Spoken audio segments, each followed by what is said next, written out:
Good afternoon, everyone.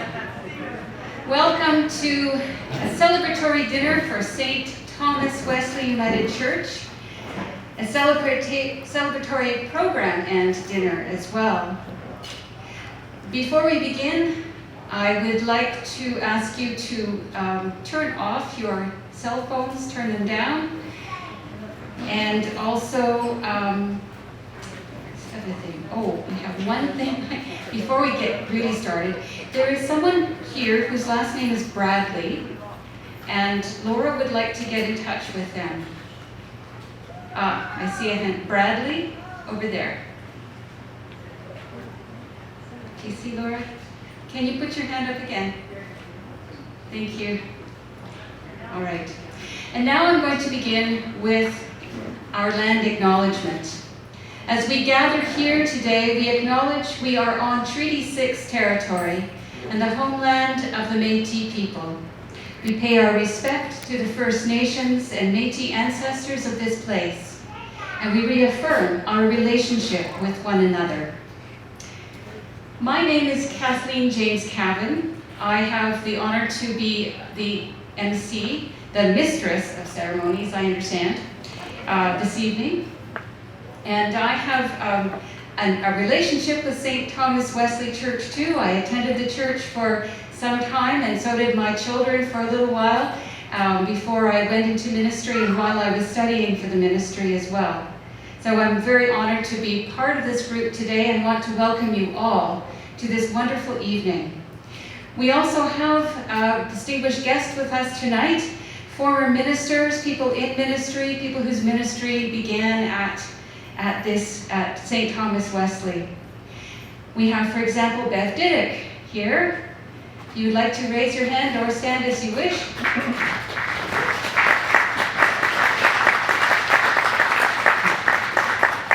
And with her as well is Pam Thomas, the Reverend Pam Thomas here as well.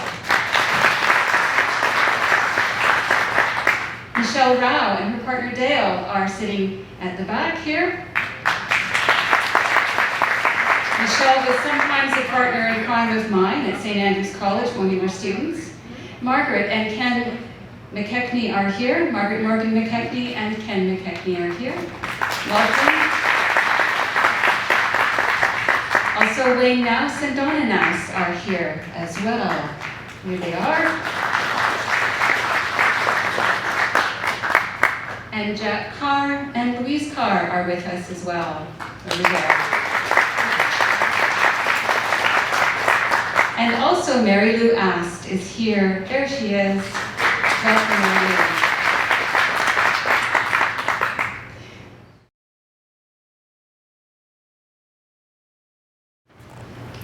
Since 1912, the church at the corner of 20th Street and Avenue H has opened its doors to public worship and served its surrounding community.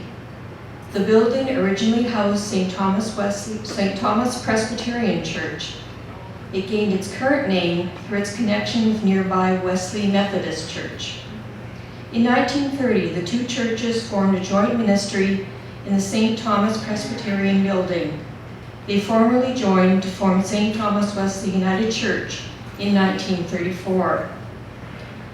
Over the years, the congregation formed many partnerships in the surrounding community with associations, organizations, neighborhood schools, and individuals. Much of the work of the partnerships has been directed at social justice issues, including the alleviation of poverty, care of creation, and more recently, living out the Truth and Reconciliation Commission's calls to action with regard to restorative justice. The Saskatoon Food Bank and Learning Center, Friendship Inn, and Crocus Co-op are three agencies that arose from this work. There have been many changes over time. Our congregation numbers have declined in recent years. In 2019, we sold the building to the Mehanelem Eritrean Orthodox Tewahedo Church. We have stayed as tenants in the building and continued our work with the community. The time has come when we are no longer able to continue as a congregation. We ask for God's blessing on the seeds we have planted in this community and trust in the spirit of transformation. The public worship of St. Thomas Wesley United Church will cease at the end of December 2021.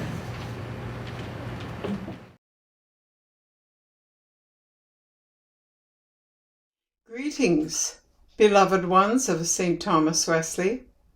I'm Margaret-McKechney, your minister from 2003 to 2009, and a retread in 2014 and 15.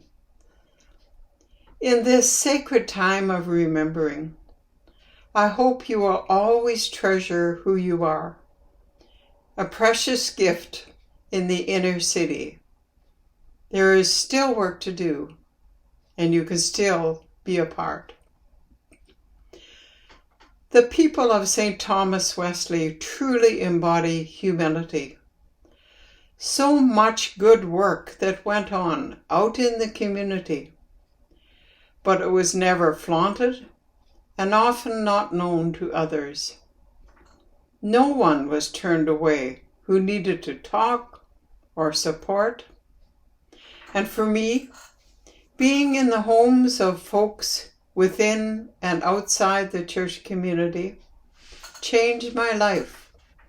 From the garden so beautifully cared for to those whose world possessions didn't exist. They taught me, you taught me, the real meaning of compassion and integrity and what is really meaningful. So many memories, it's hard to choose, but here are some. Building on the legacy of St. Thomas Wesley becoming an affirming congregation, performing the very first same-sex marriage in Saskatchewan in 2004 to a full church and lots of media. It was a very joyful, exciting event, and I felt very privileged to take part. Hosting the National Affirm Conference in 2008 at St. Thomas Wesley. There we are together in worship.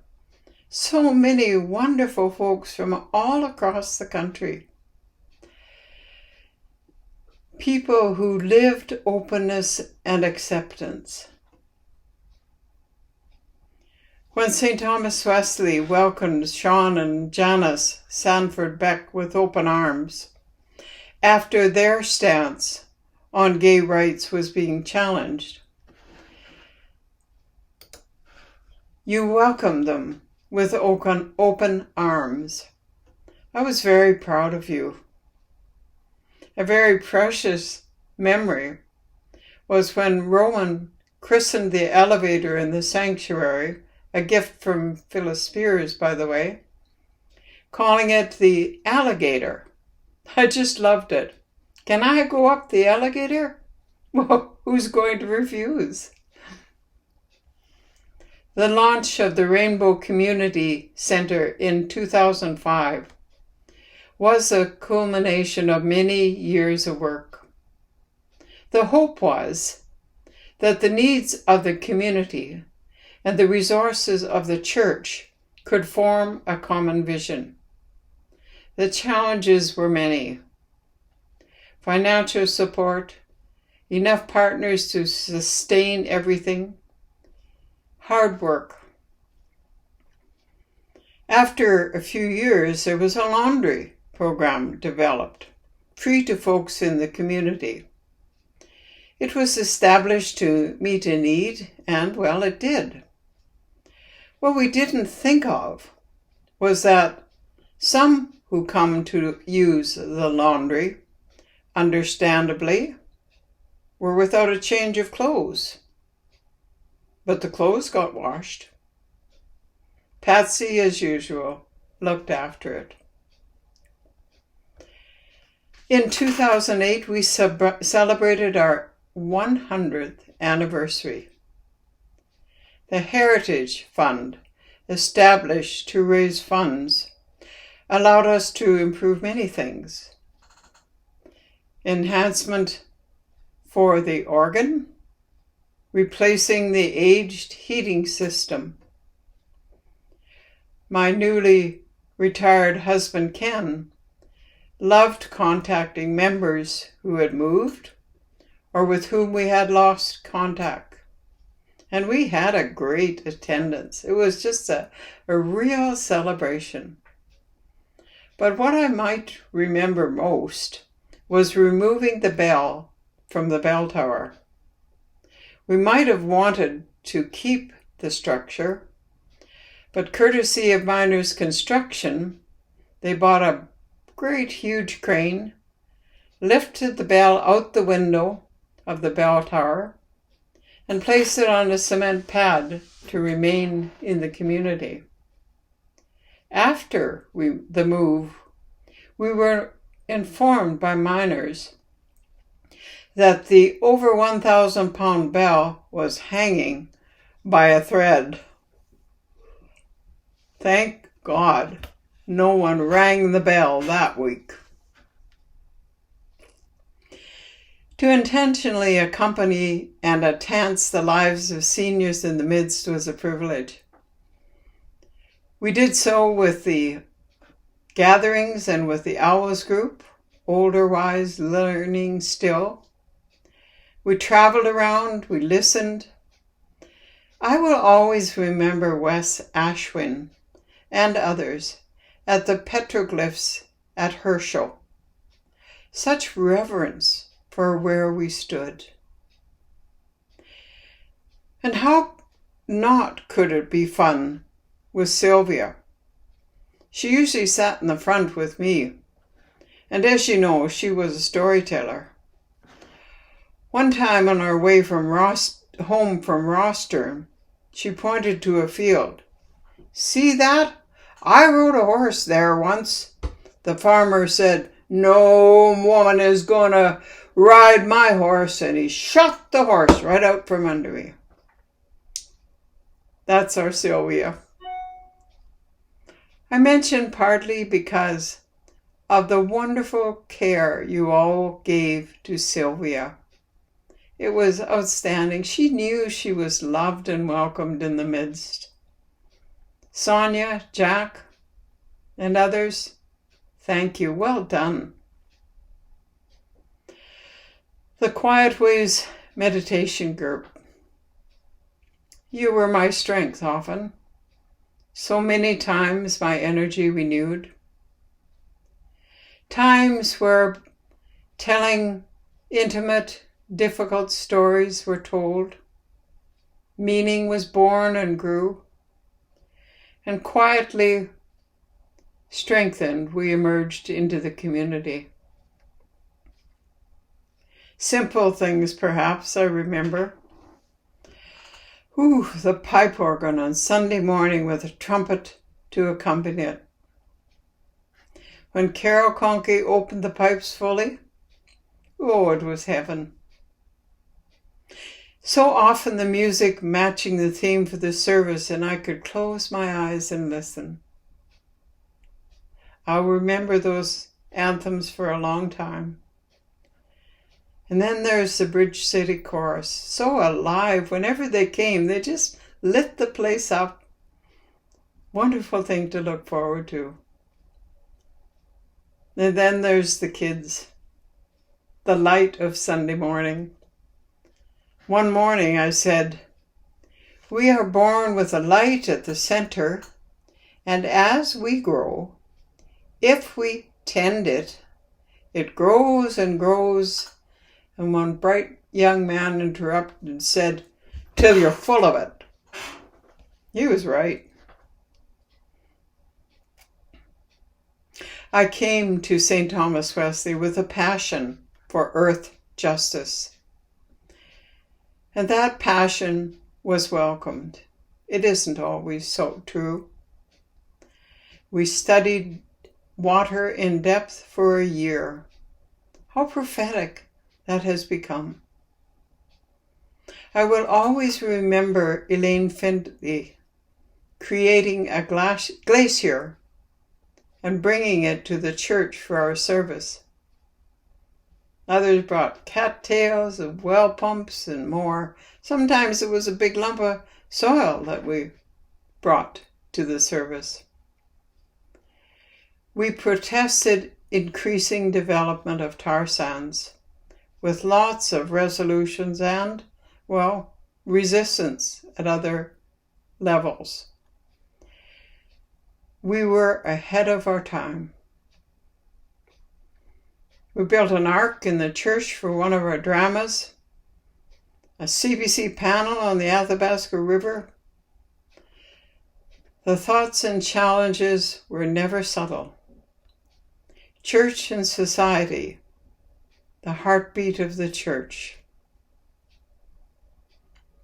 I am so thankful for the leadership of St. Thomas Wesley when I was able to work with you.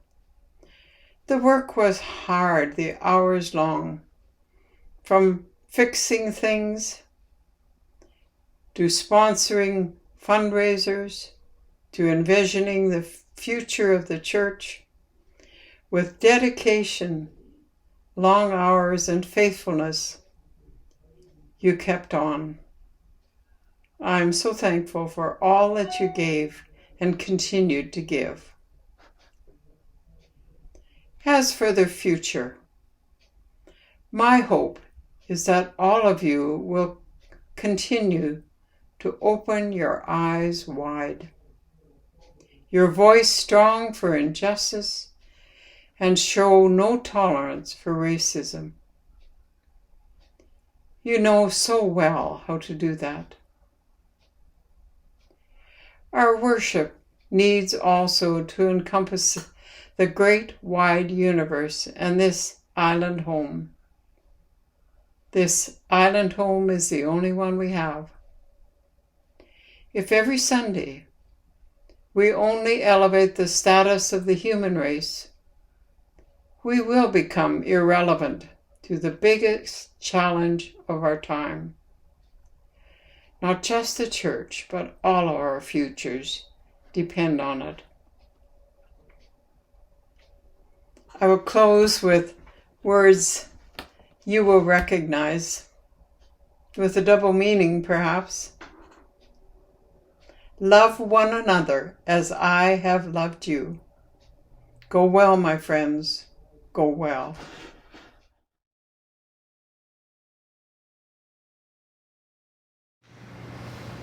It is my pleasure now to introduce our guest speaker.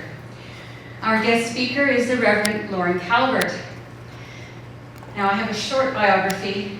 I don't know what would be a long one. No. Lorne was born and raised in Moose Jaw, Saskatchewan, the son of working class parents. He earned a degree in economics from the University of Saskatchewan at the Regina campus, I understand. He felt a call to serve in the ministry of the United Church of Canada and studied at St. Andrew's College at the University of Saskatchewan in Saskatoon. As a student minister, Lorne met and married his partner, Betty, the daughter of a farming family in Purdue, Saskatchewan. And they have 2 children and 3 grandchildren, including a new grandson born just 2 weeks ago. Congratulations. Ordained by the United Church in 1976, Lorne served congregations in Gravelburg, Shamrock, Kildare, Bateman, and Palmer, and then as the minister of Zion United Church in Moose Jaw. Lorne was first elected in 1986 as an NDP MLA from Moose Jaw and served 1 term in opposition, followed by 2 terms in government with Premier Roy Romano, during which he served as Minister for the Public Service Commission, Minister responsible for Sask Energy and Sask Power, Minister of Health, and Minister of Social Services. Elected leader of the New Democratic Party in 2001, Lorne became Premier and member of the legislature from Saskatoon-Riversdale. He remained Premier until 2007, when, as he describes it, with the consent of the majority of the Saskatchewan people, unquote, he became the leader of the opposition. In 2009, he left the legislature to become the principal of St. Andrew's College at the U of S. Yay! Lorne retired from the college in 2018 and has a growing involvement with the congregation of Zion United in Moose Jaw, the Moose Jaw Wakamo Rotary Club, and the Nature Conservancy of Canada. And in 2019, at the Saskatoon Theological Union Convocation, Lorne received the Honorary Doctor of Divinity. You didn't put that part in. Lorne and Betty now make their retirement home at Buffalo Pound Lake in the Capel Valley. Now, I've just introduced somebody who really doesn't need any introduction, but welcome, Lorne. Thank you.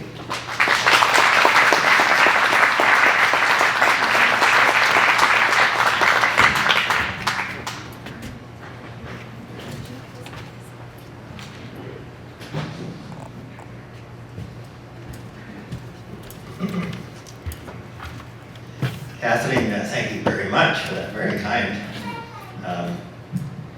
bio and introduction. And earlier, Kathleen mentioned that she and Michelle Robb studied at St. Andrews College during the time I served as principal. And she said they were partners in crime. And I know the crimes. Kathleen, thank you so very much.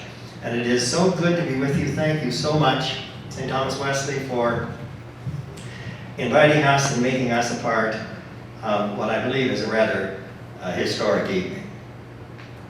And greetings to my colleagues in ministry who have joined us tonight. Thank you for being here, since you have played such an important part in the life of this community of faith.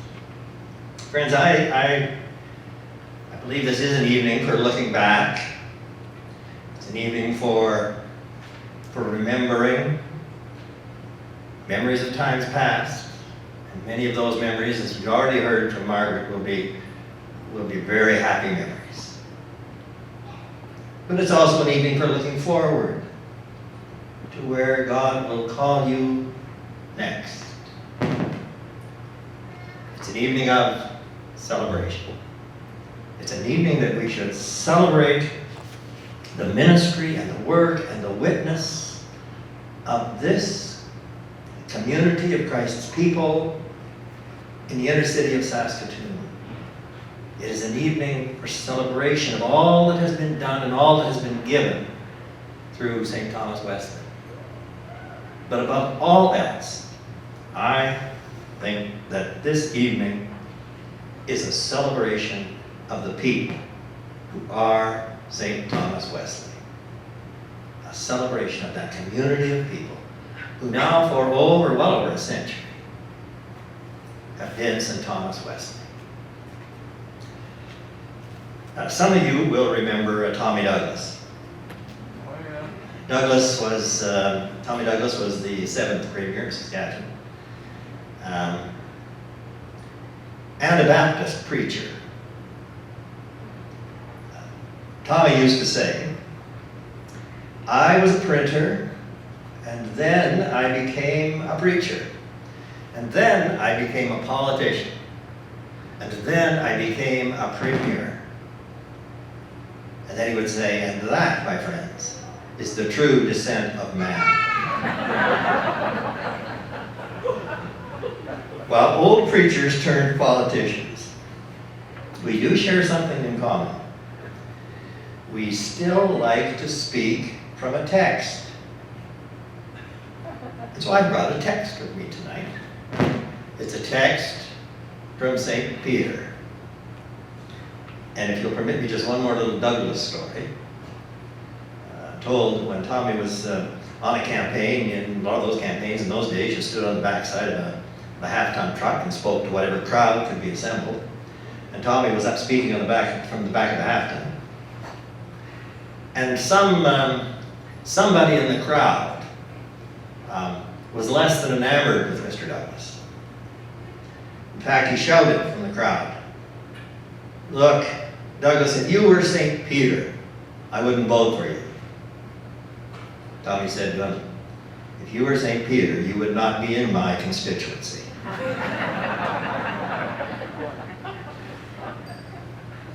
My text is from St. Peter. It's from the first letter of Peter, in the letter that he wrote to these small, struggling congregations in Asia Minor. And in this rare instance, I prefer the King James translation. Here's what Peter said to the church. You are a chosen generation, a royal priesthood, a holy nation, a peculiar people. Ye are a peculiar people.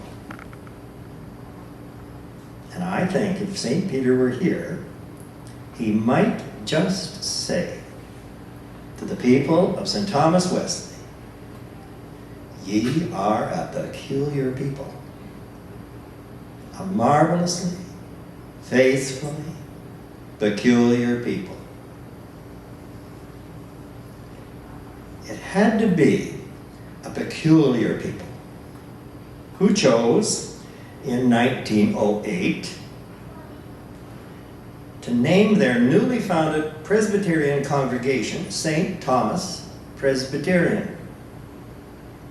What is peculiar is that the congregation was named not for the disciple Thomas, as one might expect, but rather for Thomas Copeland, a druggist. Financial contributions of Mary Copeland, Thomas Copeland's widow, may have played some role in having his name attached to the congregation. But I'll bet there is not another United Church in Canada that has canonized a druggist and attached his name to the congregation. In fact, I'd wager that is there any church anywhere who is named after a saintly druggist? Ye are a peculiar people. It was a peculiar people in 1934 when congregational amalgamations were unheard of. It was a peculiar people who could bring the former St. Thomas Presbyterian and Wesley Methodist into an amalgamated congregation in one of their buildings, when others could not even conceive of such a joint work of sharing facility. This is in 1934. The next time it happened in Saskatoon wasn't until the 60s when Grace and Westminster did it. 1934. The amalgamation of two congregations into one facility to better serve the west side of the city was accomplished. It was pioneering. Ye are a peculiar people. In the mid-70s, when I was a student at St. Andrew's College, I first encountered St. Thomas Wesley Church. And I met a congregation unlike any that I had ever known.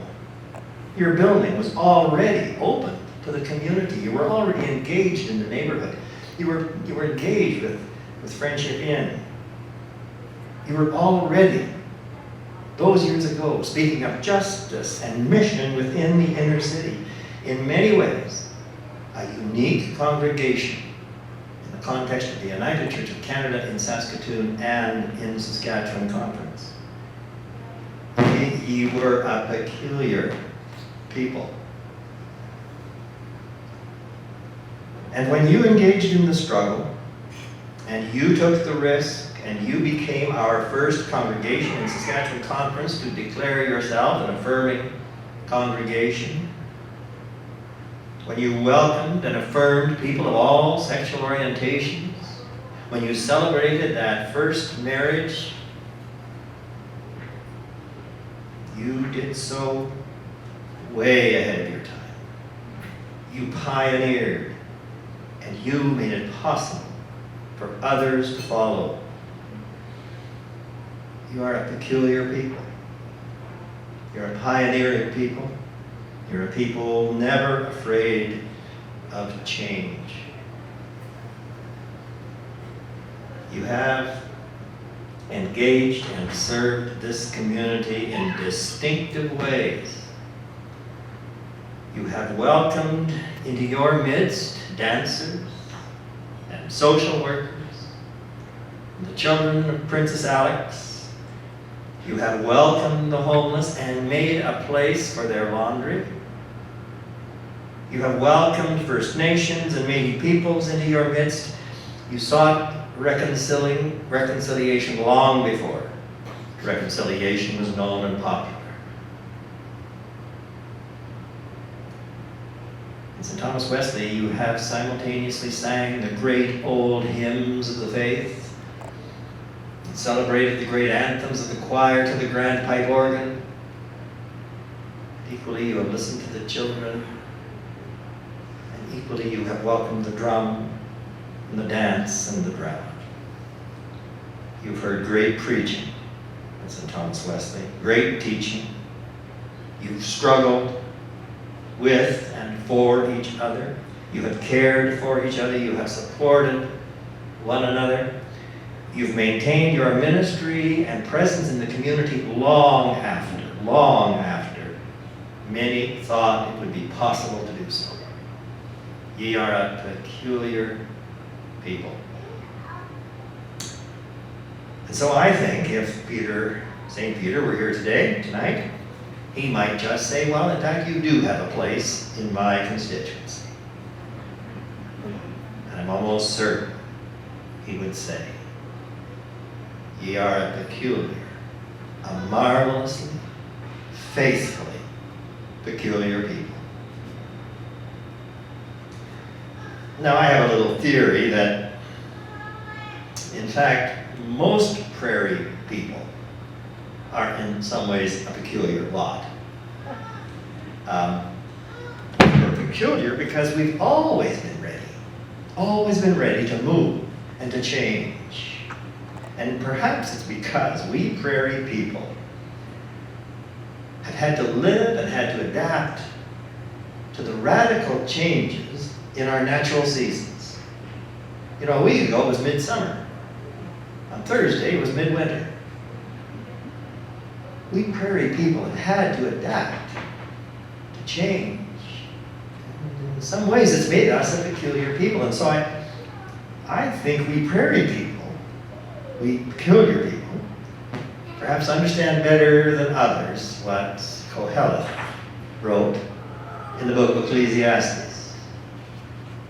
When the philosopher said, for everything there is a season and a time for every purpose under heaven.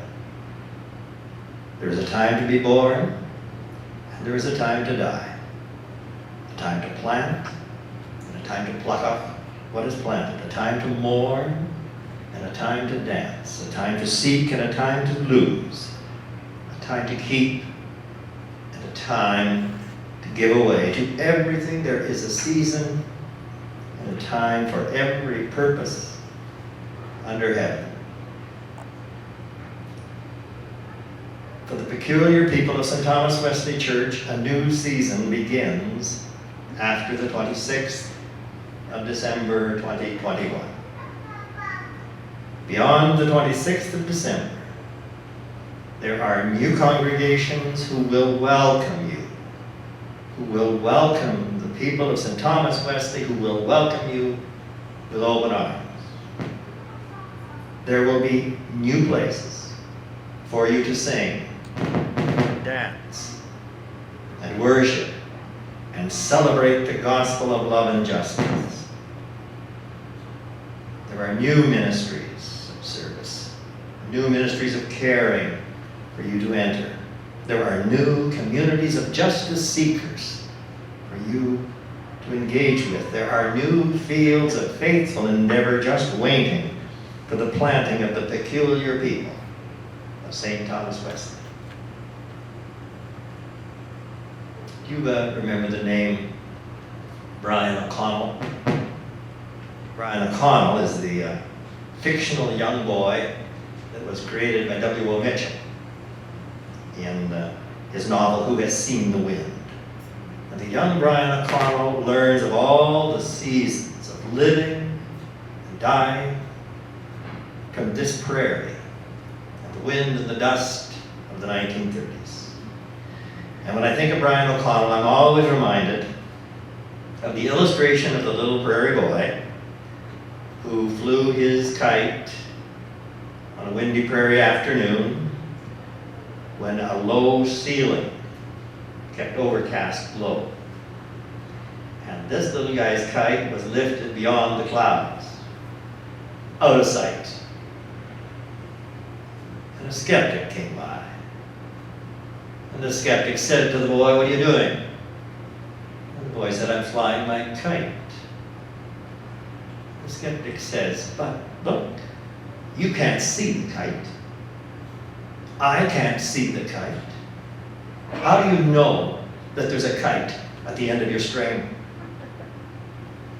And the boy says, "I know I have a kite at the end of the string because I feel the tug of it."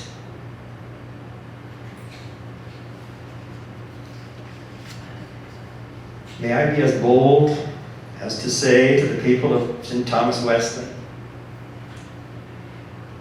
be alert to the tug of God's Spirit on you in the days ahead. Be alert to where God's Spirit will pull you, into which community of God's people that you will be welcomed as sister or brother,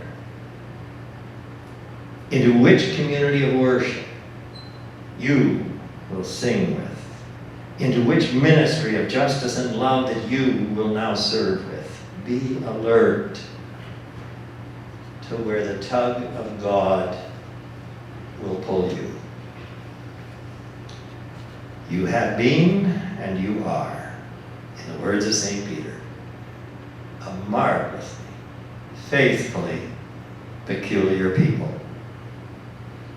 But to everything there is a season and a time for every purpose under heaven. So go now where God will send you. And for you, and for all the years of St. Thomas Wesley Church, may all God's people say together, Amen. Amen. Thank you.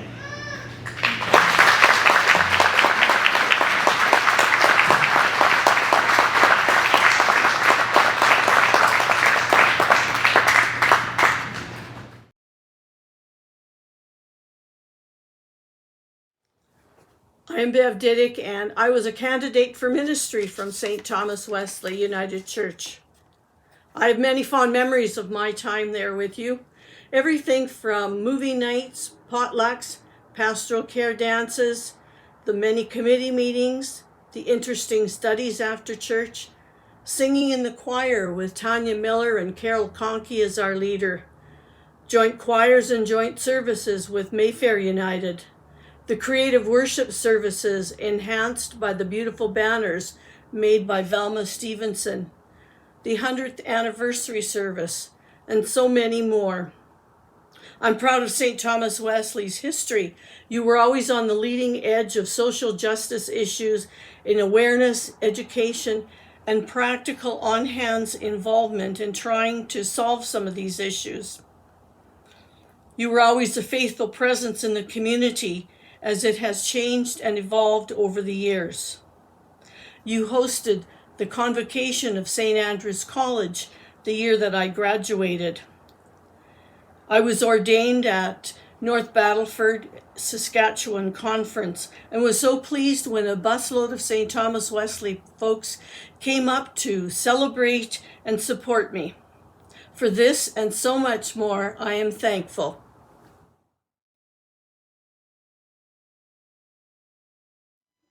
Thank you very much for inviting me to be part of your celebration at St. Thomas Wesley as you get ready to close this chapter of the congregation's life.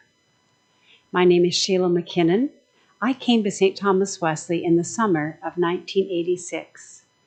I had been ordained in 1980 in Peterborough, Ontario, after graduating from Queen's University, Kingston.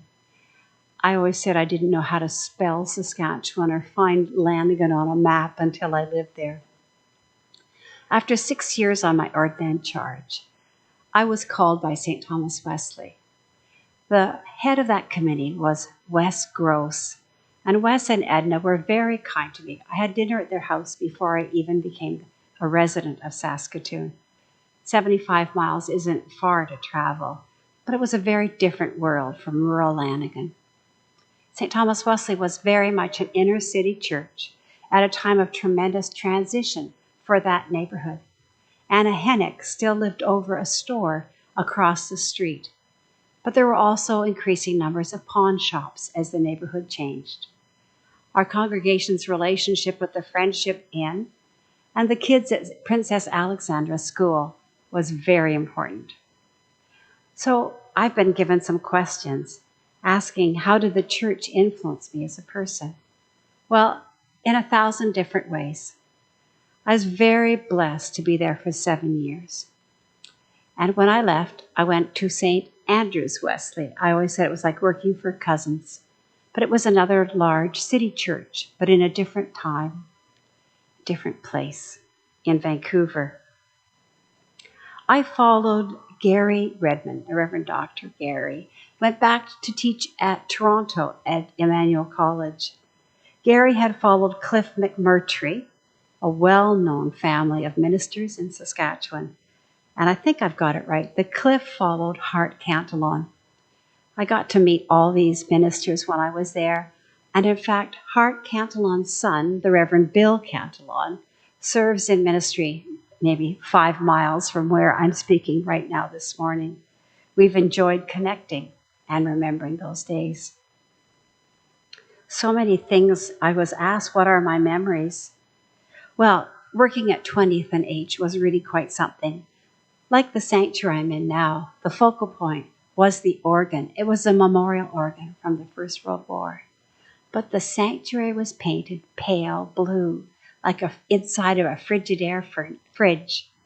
And I think once, but you'll have the right number there, it might have been twice, the inside was painted in my 7 years.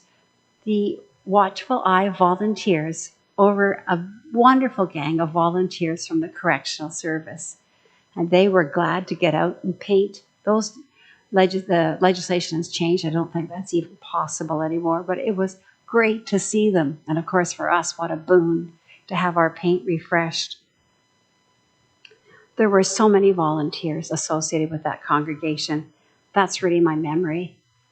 But before I talk about the lay people around me, I would just say that one of the things that was a real gift to me when I arrived in Saskatchewan was Saskatoon Presbytery. Now, it's gone, but Irving Fraser up at Humboldt was just such a mentor and friend for me the whole time I was in Saskatchewan, Irving and his wife, Carol. I worked at St. Thomas Wesley with Sonia and Betty. Sonia in the office, Betty in the caretaker. They looked after me and the church and all of our congregation as if we were family. It was a real gift to work with those two. The associate minister was Chuck McNutt, the Reverend Chuck McNutt. And one of the funniest things Chuck ever said to me was he said one day he had just come back from an organ recital. Like at 3 o'clock in the afternoon, I started saying, Chuck, where were you? He said he named the person he'd been visiting at least, and how they'd gone through their whole body, organ by organ. And, like this is happening in my liver, my kidneys. And ever since then, I hear people launch off on those conversations. I think, Chuck should hear this organ recital. So he was a great teammate. We also had Val Stubbs as our social worker. Val taught me so much about life in the inner city and how to be in ministry. Val came to us from the north end of Winnipeg, and I know that her sister ran a large Catholic organization in the States, but she was such a teacher.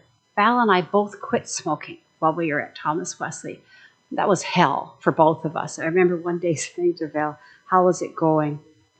And we agreed this was the hardest thing we'd ever done. I had the support and friendship of three couples other than Irving and Carol, And they were, I'm sure that some of them are gone now. Maybe one or two of them are left. I don't know. I know Wendell and Thelma Stevens. Wendell had actually served out here at Lynn Valley in North Vancouver for a while. Dale and Mildred Morrison, he was at McClure. And Dawn and Donna Bars. Dawn was in ministry with Wendell. Right near us was Oliver Lodge, which was important to us. In those days, ministers still went and did services in lodges. And I think we went out to something called Sherbrooke at Christmas time and sang. And then Oliver Lodge was just down the street. Special memories for us as a congregation in that period of 7 years would go from surviving the crisis of 1988 with the decision to affirm self-declared practicing homosexual persons, and at a national level, and the fire of Mayfair United Church when it burned to the ground just down the street from us. We were at 20th and H, and they were at, I think, H 33rd. I've never lived again in a city that had streets named like that, but I always loved it that I had to rush home and pee, because that was actually my literal address. I lived at the corner of Rush Home and P in a large green manse with this $1 million view. I've heard that manse has since been sold. A lot of fundraising was done in the Ventures for Mission program, and we raised enough money locally for a ramp. Now, I hope that ramp is still there, because I think we overbuilt that ramp, but we didn't have one before, and while I was there was the International Year of Handicapped People. And so we put in this solid ramp going into the sanctuary. And in that sanctuary was the artistry of Thelma Stevens. Her liturgical fabric art was such a gift. And I remember her willingness and her creativity, her husband, Art. Their daughter was one of the teachers, I think, in the Sunday school. We had a fairly hefty history of Sunday school, especially with the Chinese population back in the day, when Thomas Wesley was a huge congregation with a huge Sunday school. But there was still a fun Sunday school when I was there. I remember also there were art classes being held in the basement, and a couple at least of UCW groups. But we also had Ukrainian dance school. I don't know if they were still there, but it was the most wonderful thing that when school got out, suddenly our whole building was filled with this fabulous music and kids wearing red boots. So it says here, can you tell us a little about special people that I still miss? I almost hate to name them because I'm afraid I'll forget somebody and I'll wake up tomorrow morning at 3 a.m. thinking, oh, I forgot. But one of the most important people was Helena Moore. Helena was at one point the church secretary long before I got there. She was willing to mentor me in the most practical way. She never, ever called me anything except Miss McKinnon. And she wrote to me typewritten letters after I left before her death that always said Miss McKinnon. Wes Gross passed away while I was there. He was a tremendous loss because he was such a leader and a very, very committed Christian. Lillian Cameron led that art class. And then there were the people who did like Burl and Elaine that did the Church and Society, but I think my note says that they did a separate document, so I won't mention anything more about them. Worship was really a big focus, and I was so pleased when I got here to Victoria to find Tanya Miller involved here in our symphony. She was one of the students at, I guess, her final year when she was our organist. And I did her wedding on Bowen Island when I was a minister there with all these fabulous people from Juilliard, where I guess she'd gone, and she'd done her master's in Chicago, or master's or her doctorate in Chicago. Other musicians were Mary Wedgwood, and I apologize, I don't remember if Brian's last name was Sweet or Sweetman. He was the organist when I got there. Finally, they've asked what was I proudest about? I think I was proudest about how we changed and how we endured. We had a beautiful choir. Some of those people had sung in that choir for 30 years. That was fabulous. What a gift. Week after week they were there. But we were changing. The United Church was changing, and our neighborhood was changing. And our congregation began to move more into the community. And this is what I believe churches are called to do in the future. We are called not to be like the prodigal father waiting for the son to come home, but we're called to be like the woman looking for the coin, going out with her broom, going out to find what we can do that's useful. So that was a great influence to me in my spirituality, my journey. I have just served 20 years in a rural charge, and I'm now in my 4th year here in the poorest neighborhood of Victoria. And so many of the lessons that I learned at St. Thomas Wesley still are relevant for me. So huge thanks to Connie and Irwin for inviting me to be part of your reflection. Connie and Irwin were not just part of the congregation, but were my neighbors, and they loved gardening. I'll never forget that. So God bless you as you prepare for this next chapter.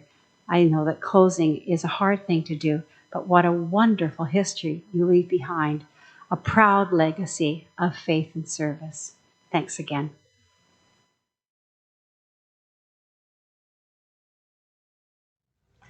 Greetings to the people of St. Thomas Wesley United Church.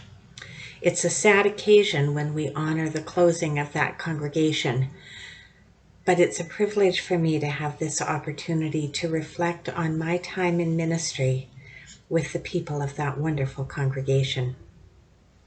I was there for 8 years, from 1993 to 2001.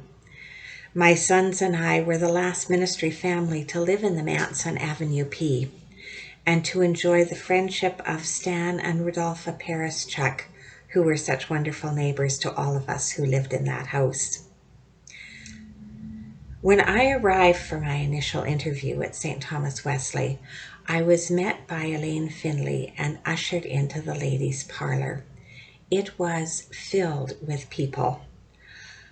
I had never imagined such a large interview group, and I was more than a bit intimidated. But when I was asked how I felt about working with 10 Days for World Development, as it was then called, I knew that this was the place for me. 10 days, the week of prayer for Christian unity, the ecumenical decade of the churches in solidarity with women, these were all important parts of my time with you. My ministry at St. Thomas Wesley was a wonderful time for me, a time of learning and growth, a time of deep connection to individuals and to community. The congregation was a justice-seeking group of people, and they expected the same of their minister. During my time there, I had the opportunity of being on the board of EGADS, the Downtown Youth Center, and the board of the Family Service Bureau, and volunteering with Friendship Inn and Princess Alexandra School.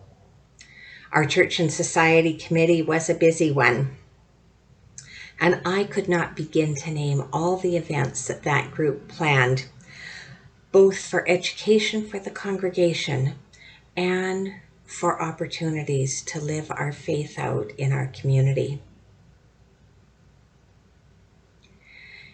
It was my privilege to work with wonderful colleagues. Sonia and I were a great team, and Betty and then Jack were wonderful caretakers and a great support to me. Carol was our musician for most of the time that I was there, and singing with the choir under her direction was a wonderful experience. I learned so much from Carol and was so appreciative of our fine choir.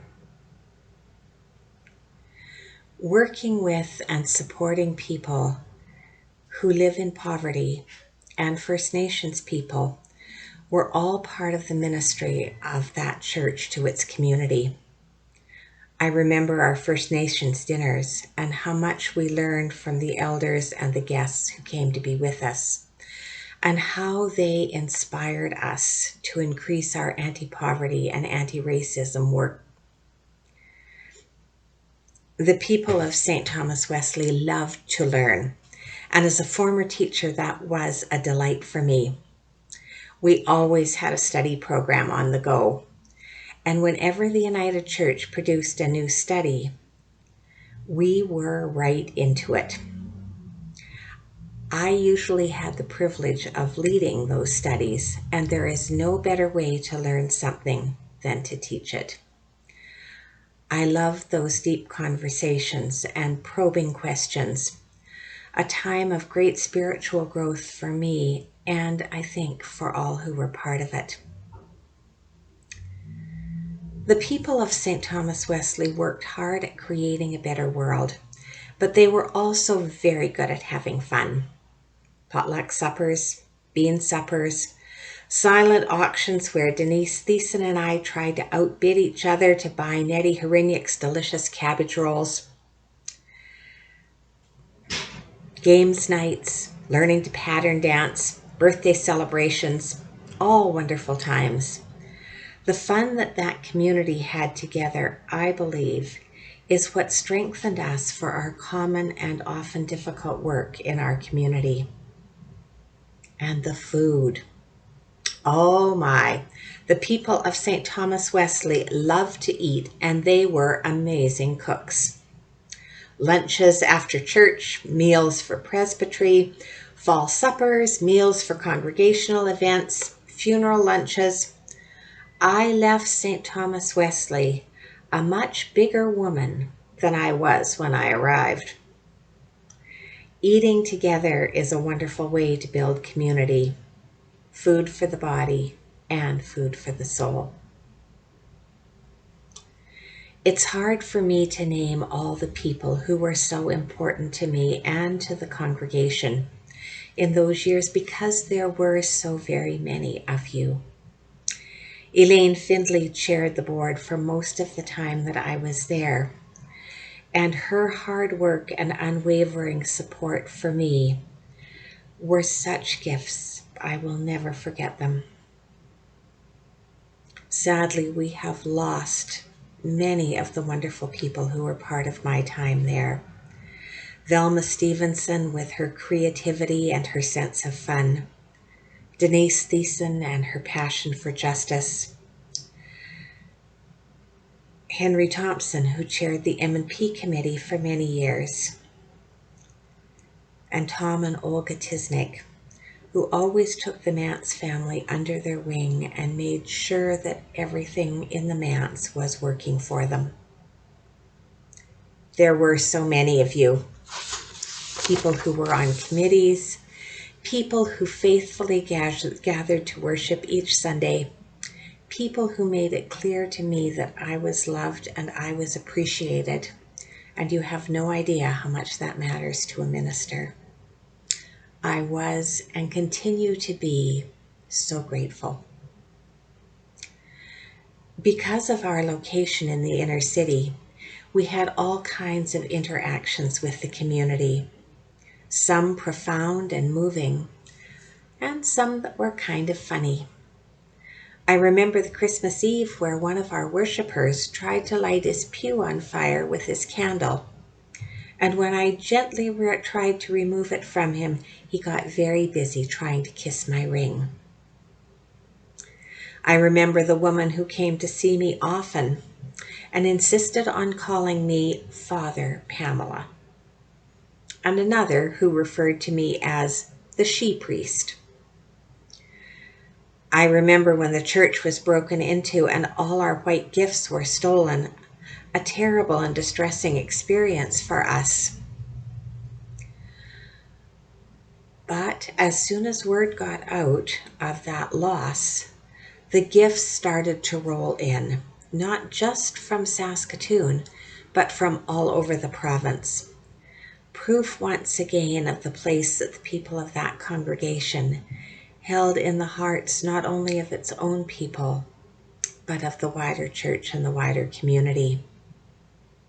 I remember how thrilled the little boys in the congregation were that Sunday morning when they arrived for church to discover the police taking statements and dusting for fingerprints. Such excitement was not a normal part of their worship lives. I remember the day that the church received threats of violence and we had to lock down for a couple of days. One of the things that I will never forget and is a highlight of my time with the people of St. Thomas Wesley was becoming the first affirming ministry in Saskatchewan Conference.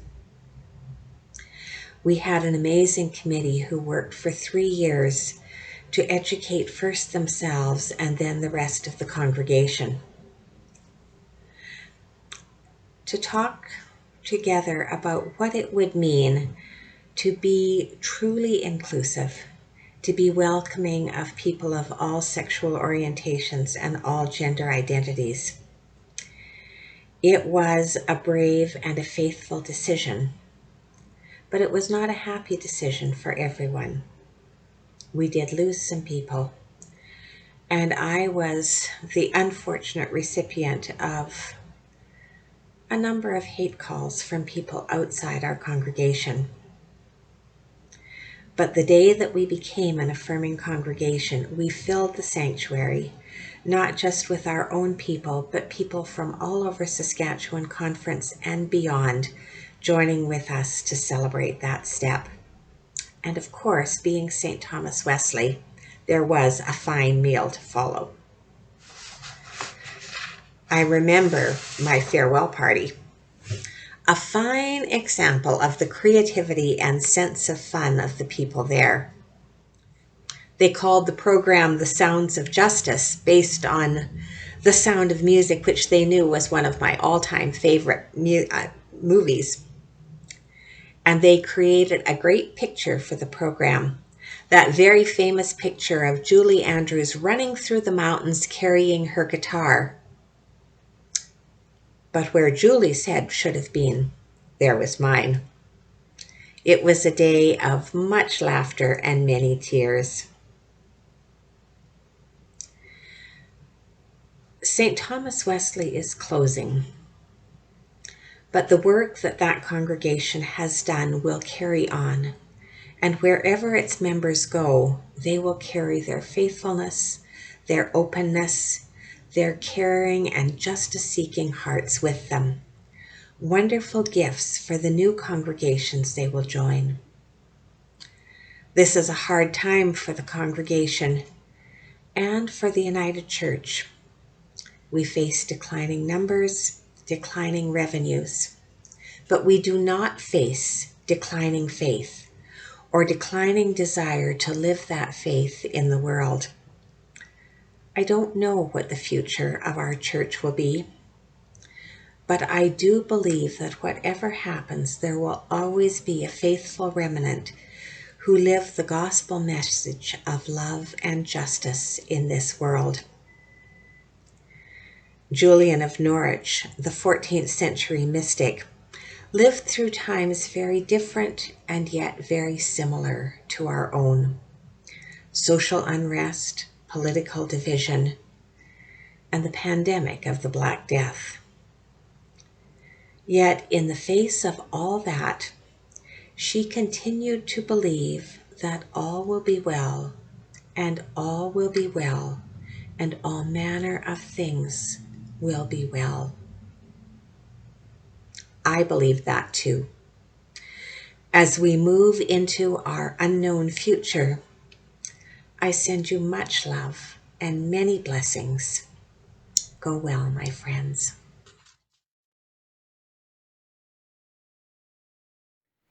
Hi, I'm Connie Stanzel, and I'm interviewing Donna Parkinson about her life as a child and all the way up to an adult and a mother in St. Thomas Wesley United Church.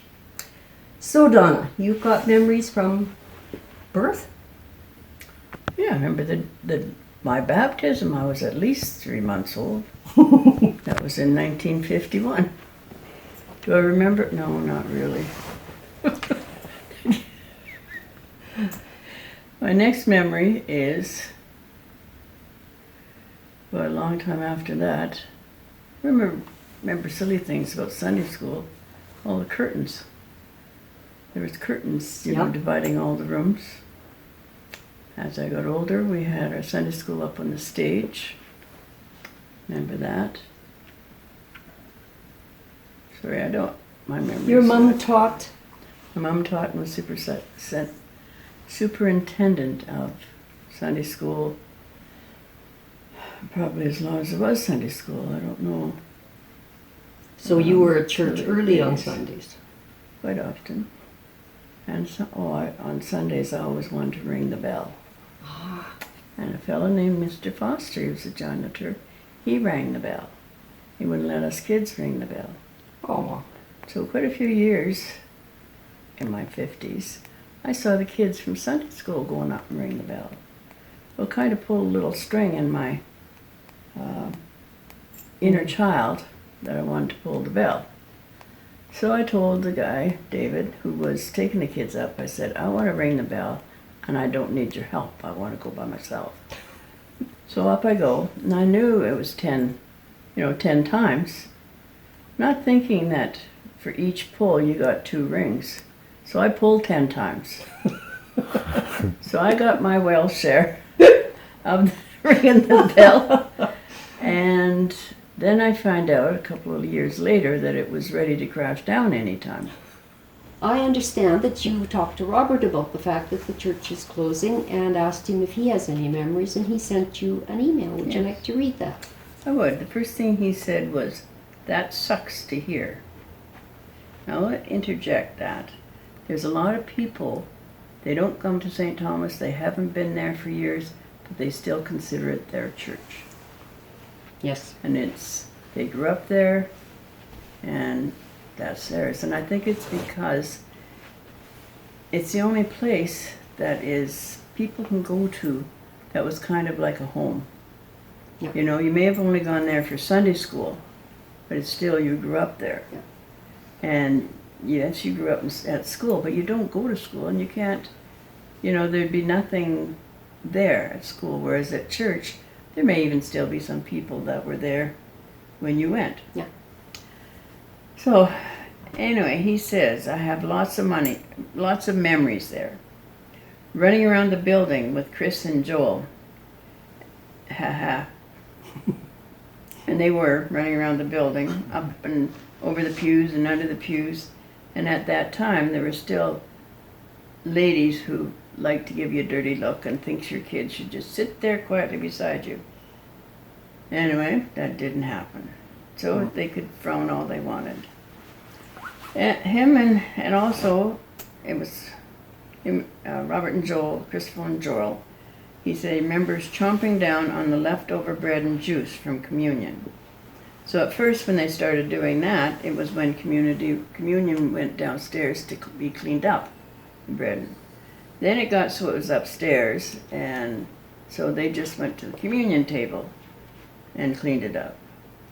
And then one person found that insulting. I'm not sure how she found it. Anyway, didn't want them doing it so made them go around the corner. And there was a young girl there one time, and these boys were older already, and a young girl, I said, go with the boys. And she says, why? I says, it's tradition, just go with the boys. So she went and comes out saying, that was the best tradition ever. She got to eat She got to eat the bread and the juice. Yeah. Another thing he remembered was that artists who displayed all those huge paintings about the injustices that the LGBTQ community deal with. So he also remembers Grandma's funeral, of course, and all the Christmas Eves, because it got to the point that's the only time he would come to church with us. Oh. So he was, when he was little, just before Sheila Mckinnon left the ministry, she was giving a talk, a children's story on families. And she said, and Robert was, I don't know, 3 maybe, somewhere in there. It was after. And I said, Sheila started saying to him, well, like Robert, you have an aunt and uncle. And he says, no, just cousins.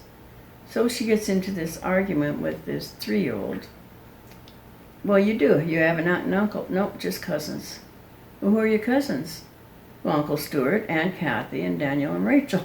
And Sheila looks up and says, I had a point to this story, and now I don't remember what it was. So he did kind of get people going. But it was fun. We were there when Robert was born, and we remember those 3 boys especially, very energetic.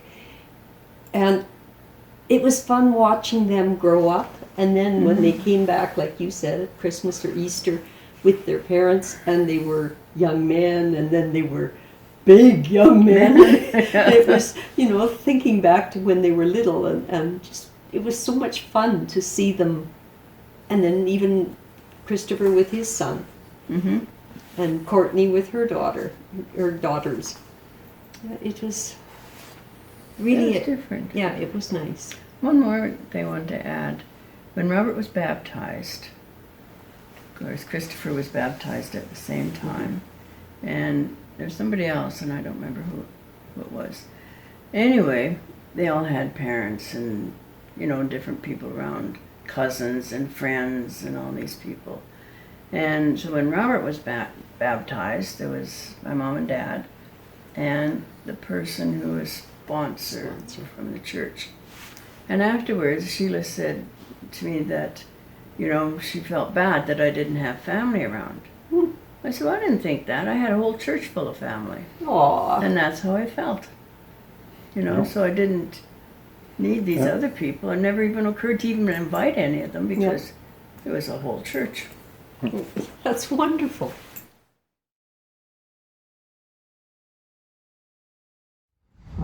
I would say my earliest memories would be about 10 years old. So that would be about 79 years ago. We're going to Princess School, and we would come to the church, which opened up onto Avenue H at that time, not on 20th Street. And we get some ball equipment and go and play ball at Princess School. When we went to Sunday school, we would try to get 1 or 2 pennies together, and it wasn't, I would think it was happening more than once that somebody put in a couple of pennies and took out a nickel. Made the wrong change. I'm not sure about that, but I wouldn't have been surprised. Money was very tight and things were not very good. And the side where the Jimmy, the Memorial Hall, and Jimmy, what's his name? He lived down the street here. We used to have all Sunday school in there, and there was about 600 Sunday school people. A great deal of Sunday school people. And all of those little side rooms were all filled. 2 or 3 later on, jumping ahead, I was a teenager. Mr. McCool, who was very active with young boys in those days, had signed me as negotiating property for the Toronto Maple Leafs for hockey. So I had a big decision to make when I was 16 years old, whether I'd go the road of Gordie Howe, ha ha ha ha. I think I could put my skates on the right foot, and that's the only reason I did that, was signing up. But I chose to go to work, and I worked for SaskTel for 35 years. And just this last year, I've been retired as long as I've been working for SaskTel. So I started to work for SaskTel 70 years ago. How about that, I'll tell you. And the audience said. Well, we really were pioneers in putting up telephone service in town. I have frozen every imaginable part of my body over the years. That spirit of telephony shows the guy walking in a blizzard with snow shoes on and the telephone climbing tools in a bag and so on, and checking the line to see what was happening.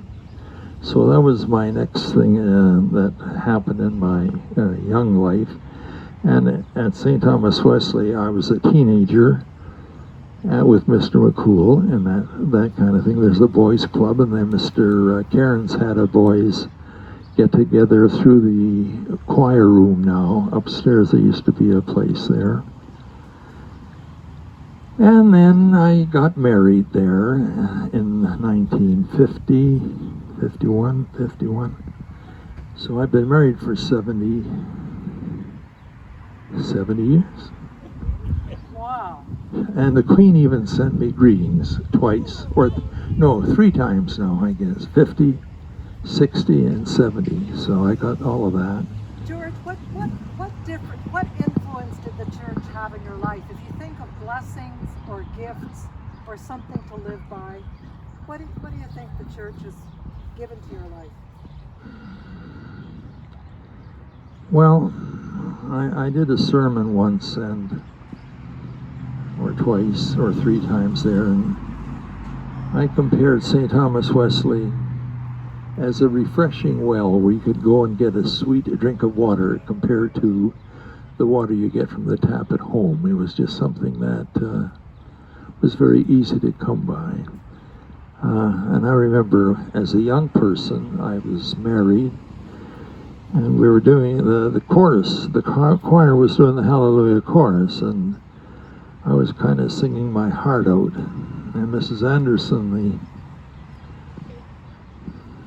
the choir director for emeritus for about 35 years, she came to me and grabbed me and said, "I want to see you out here next Thursday." Is when we had practices, and that's when I got started singing in the choir. I think it was 56, 57, something like that. Oh, wow. Those were young years. We had the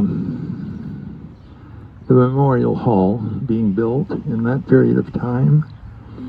A lot of the people that I went to school with at Bedford were involved, the teachers. Mr. Ellis had the golden shovel, and Mr. Cairns, and so on. Another thing that happened when I was in that age, about 23, 24, 25, I was a spokesman for the King George Association, and John Cairns, our elder, he was the elder in charge of the religious aspect, not the financial. And him and I and a few other people went to City Hall, and I was the spokesman, I remember. And we got the city of Saskatoon to divert the garbage dump from where it was to be, and that place was called Holiday Park Golf Course. Oh, wow. So it was little things like that, knowing, and being a marriage commissioner, and before that my job was a telephone repairman for many years, and I went through this area of town, and I knew what poverty was. I could remember, well, including myself when I was young, no shoes. I can remember coming to the swimming pool here with my mother's bloomers on, and the bloomers were pulled over from this side to this side with one of those skirt pins, you know, and they were down to about there, and the first time I got into the water, guess where this, you know, so poverty was very prevalent in our part of the woods. You know, we were never a rich congregation. So a blessing, I don't know. I just thought that it was always refreshing for me to be part of the choir, to be part of the leadership. I was in most of the offices, or attached to most of the offices over my time. But I really don't have the skills to determine what kind of blessings we have been to the neighborhood, because it's just something that you took as a part of life, and you just did it. And I know, unless something happens with the Eritreans that we may not be certain of, there will be a lot of great changes, and I'm sure that it's going to be missed. First of all, I want to say how grateful I am to be given this opportunity to share my love for St. Thomas Wesley in Saskatoon, and also to say how sorry I am to hear about the church closing at the end of this year.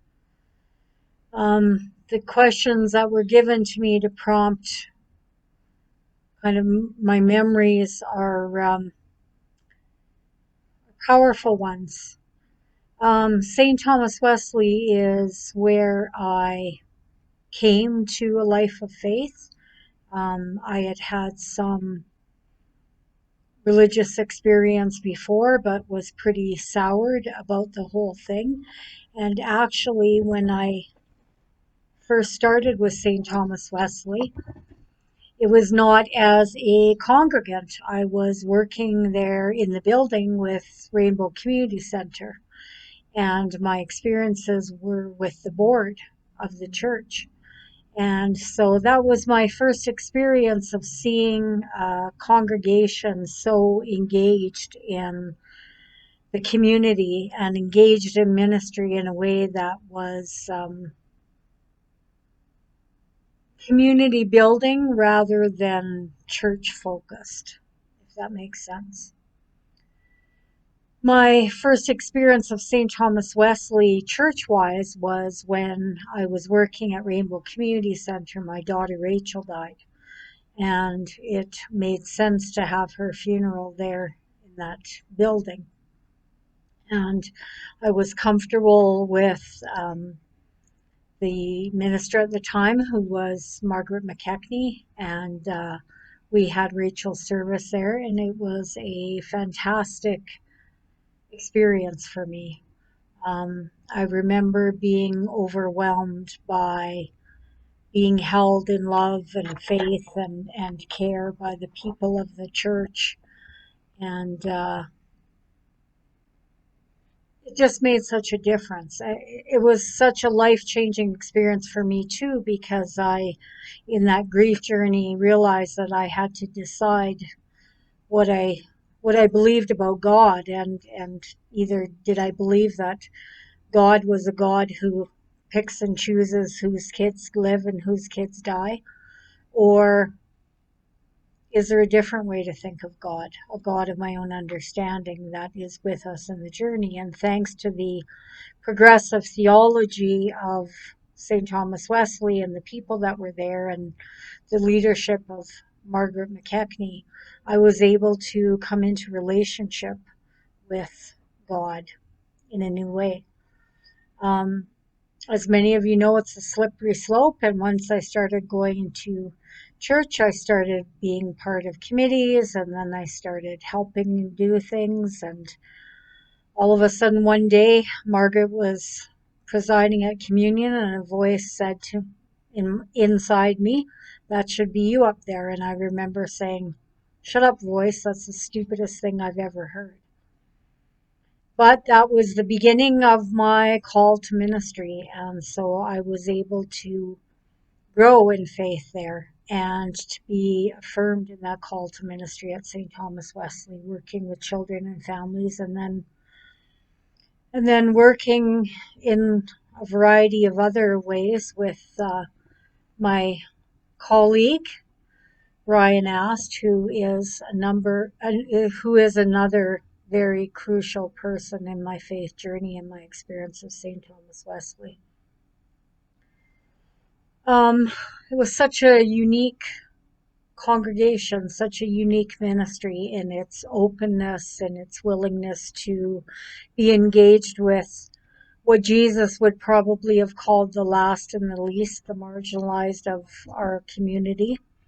It was a place where people's dignity and their dignity as people, and where they were given respect as people. Our policies and our procedures and our processes were always being questioned and dissected and examined to see how did they affirm the dignity and worth of each person, regardless of who that person was. there's so many things to be proud of around the history of justice seeking and justice action for creation, for the LGBTQ community, for people living in poverty, just so many things that the church was known for. And it was just such an honor to be part of that and to experience that living faith. There are so many people there that made just an indelible mark on me as a person and as a follower of Jesus. And I would be remiss if I didn't mention one person in particular who was the first person that I watched very closely. And as I watched how she was in the world and how she lived out her faith, I started to think that maybe I could be a person of faith too, and that's Elaine Finley. And Elaine was my North Star for a long time, and still is actually, in terms of what it looks like to be a faithful follower of Jesus in our world. And so Elaine's commitment to social justice and commitment to the church and commitment to community have always inspired me since the beginning and still inspire me. And I'm just so grateful for her and for all of you that have continued to walk forward in the world and to bear the light of Christ to one another and to hold that light up high in the shadows. What will happen now? I don't know. As a person in ministry now, living through this difficult time during this plague that never ends, it's hard to know what the church is going to look like. And I find myself wondering where all of you beautiful people are going to go once the doors of St. Thomas Wesley are closed. And my hope for you and my prayer for you is that you find it won't be the same, but some sense of community and welcome and in wherever you go next, and that you will find places where you can live out your faith freely and faithfully, and where you can feel welcomed, where your gifts are seen and affirmed and celebrated and put to good use, where your challenges are held gently and tenderly, and where you feel safe and part of and like you belong. And I know it will be a challenge to experience that like you have at St. Thomas Wesley. I know for me, just as a logistical point, that St. Thomas Wesley is the last congregation that I will ever have my membership in, because once you go into ministry, you're no longer a member of a congregation. And so for me, it feels very fitting that that is the last place that I was a member of a church. And so my heart is with you as you say goodbye to that beautiful space, and I will attempt to get there as soon as I can before the closing and to revisit that beautiful space and to let those memories just wash over me. So, my siblings in Christ, I wish you peace and comfort as you go from this home that you've known for so long and loved so well. And may Jesus journey with you. And may you know that all that you did there, all that you meant to that community, and the light that you shone continuously through all those years will not go out. That you have made a difference in many, many, many people's lives, including mine. And for that, I can echo what I'm sure God is saying. Well done, good and faithful servants. May God bless you and keep you. Thanks for letting me be part of your community. It's one of the greatest blessings of my life. All my relations.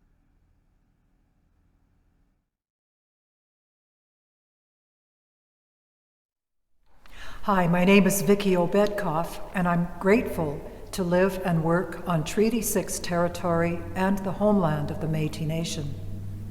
I was so pleased to be called into ministry with the good people of St. Thomas Wesley.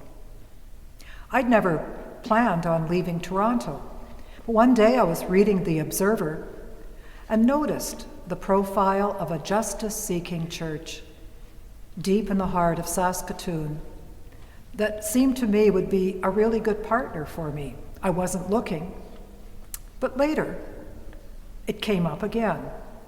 This time I applied and the rest is history, helped along by that birthday card that arrived with all your signatures, organized by Doreen Ashwin, probably to remind me that I was moving to Saskatoon. I walked into a building that was just hopping and so alive. Community nursing programs, Spectrum Laundry, weekly rainbow meals and programs downstairs, Wednesdays, Chet Market in the sanctuary, 12-step groups in the evenings, baby clinic. The list just goes on of so many things. And then, of course, our Sunday services. Quickly, I became fond of a very quirky, committed congregation over the years of long history of reaching out to the community, making Sunday dinners for men riding the rails, hopping off just 3 blocks from here, Chinese kindergarten and services for the Chinese community, early support for the Truth and Reconciliation Commission hearings, and then living into the calls to action. First affirming congregation in Saskatchewan, and first same-sex marriage performed by one of our ministers, Margaret-McKechney. I was blessed by Margaret's friendship, who was here before me, by Pam Thomas and Brian Ast, who told me stories from the streets and also about the leasing and repairs needed to keep the building going. Brian's in God's keeping, and we will be remembering him with a video. In May and June of 2016, Rissy and I interviewed the community to find out the current needs and where St. Thomas Wesley might fit in. Our future directions was exploring potential partners and options to keep this church viable. We were happy when Knox United stepped up to partner with us for the past 3 years.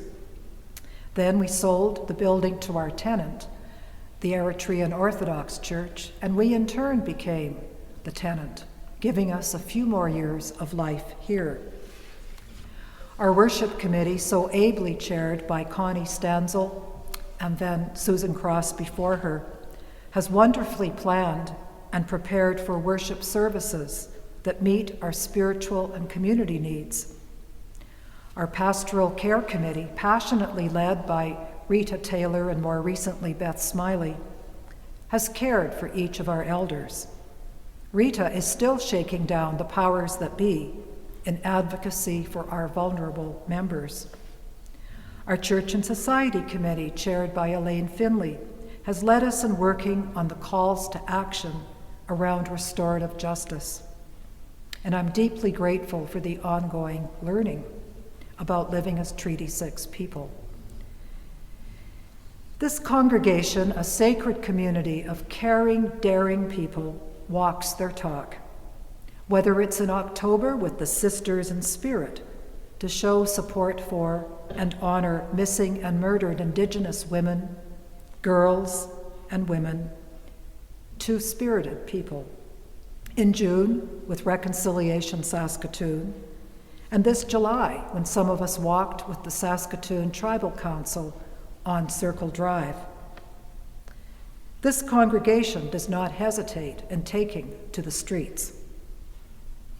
It was my joy and privilege to go around on a 4-hour orientation to the community with Tom Morgan, my first Remembrance Day. We ended up at the Legion on Spadina, where the solemn observances had changed into a ceilidh dance later in the day. I'd go back to that Legion and dance on Saturday night sometimes with some of our members, Angie, Nettie, and Barb. Sadly, 2 of our dancers have now passed on. Angie, who used to greet people for so many years, and then Nettie. And if you managed to get back by Angie, well, Nettie would not let you go. That's Barb Arab's story of looking for churches and staying with this one. And that led to some wild drives in Nettie's car, if you remember her driving.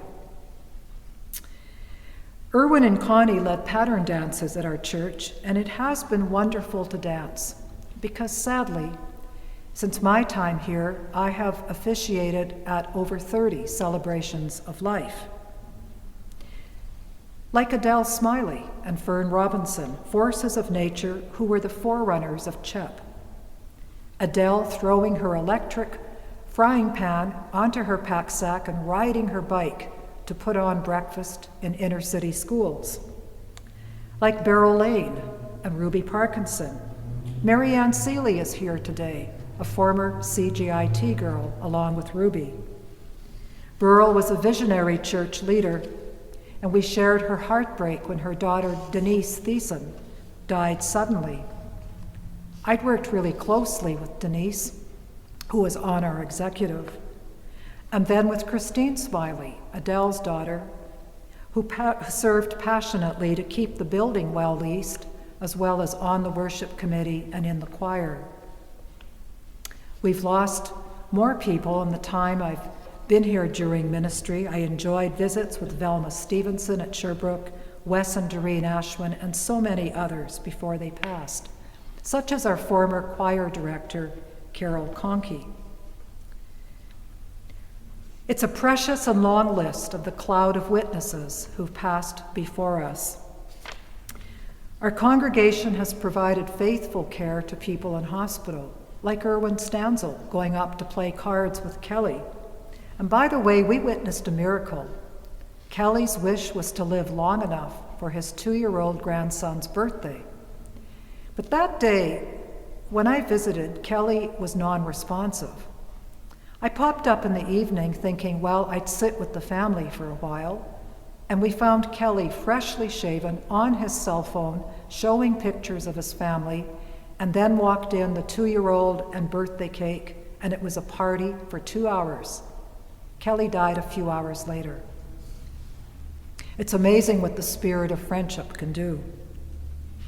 And remember Christmas on 20th. They just got better and better, our open houses put on by Church and Society with hot turkey buns and these wonderful concerts. John Arcand fiddling, or Mark Kleiner rocking the house. Joseph Netehow telling stories and singing.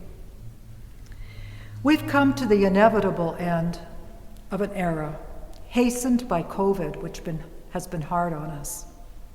Very quickly, back in March 20, we pivoted to making online worship videos, thanks to the talent of Karen Jensen and Jacob Armstrong, and now with the superb Andrew Wilson, our worship video maker, this past year. It's been tough on our congregation not to meet in person for 1.5 years because sharing food and friendship around the tables in the back of our sanctuary has been just as important a part of our worship as anything else. Yet regular phoning, weekly emails, and Zoom meetings have been carried out by our people, keeping us together. Now we're thankful to be worshiping in person, right through, we hope, to December the 26th. Some are even dancing again with double vax and masking protocols in place.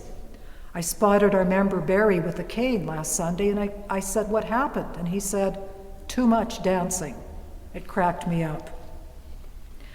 Our people here know what it is to dance in joy yet mourn in sadness as we accompany each other on our human journey.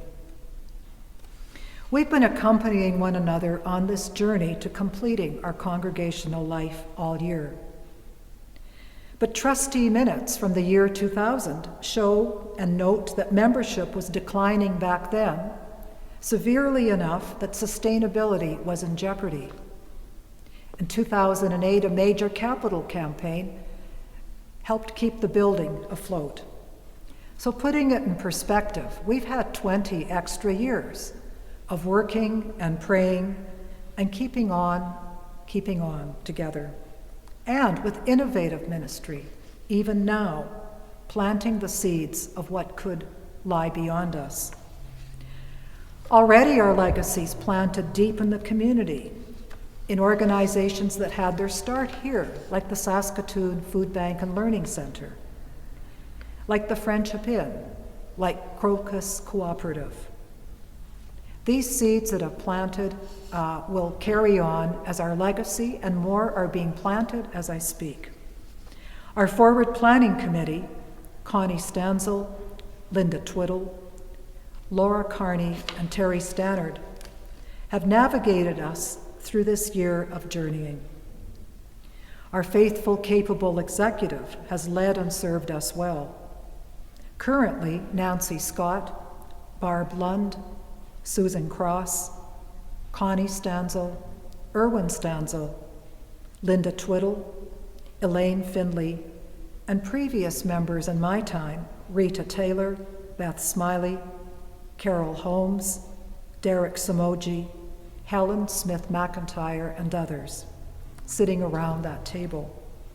I want to thank the staff I've worked with, Patsy Poorman, Sonia Masuri, Terry Stannard, Roger Giesbrecht, Josie Kisineu, Carol Conkey, Pat Ross, Andrew Wilson, and others.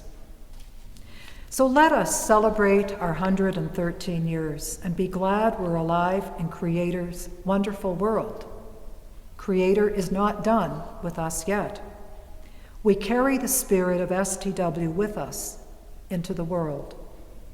We carry Christ light and Christ consciousness with us. The eyes have it, even as our faces are masked. The glory of God is being fully alive, fully human. As our hymn says, go make a difference in the world. Amen.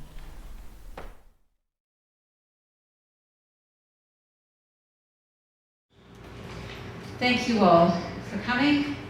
Thank you all for your celebratory words, for those who participated in the videos, and for those who have been behind all of the celebrations. And I want to thank the members of the Forward Planning Committee and their helpers for all that's been provided tonight, and also to Andrew Wilson for those great videos as well.